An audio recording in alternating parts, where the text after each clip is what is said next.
sa regla. Eh, nakalugo ni. Bibi ayon ka sa mga Katoliko na sakay kang Pier 3 sa Cebu.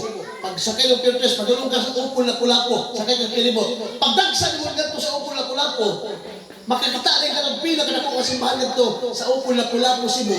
Ngayon nakabutang parokya, Birhin sa regla. Tinuod eh. Nya, may ulit naman ni Katoliko.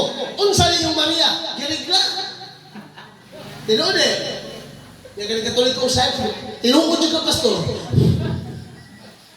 So tinuod yung mga sulti, kini mga dili Katoliko, pag dili nila dauton ang doktrina sa Katoliko, dili ni kakabig ng Katoliko.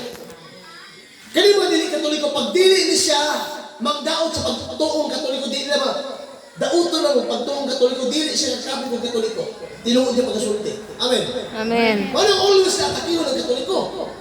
Birhen sa regla, sa iyong Maria, girigla. Wala tinuod yung pagkasulti. Ang pulong rin nagikan sa Spanish word niya, reglamento, na ang bot pasabot, rule of the Blessed Virgin Mary.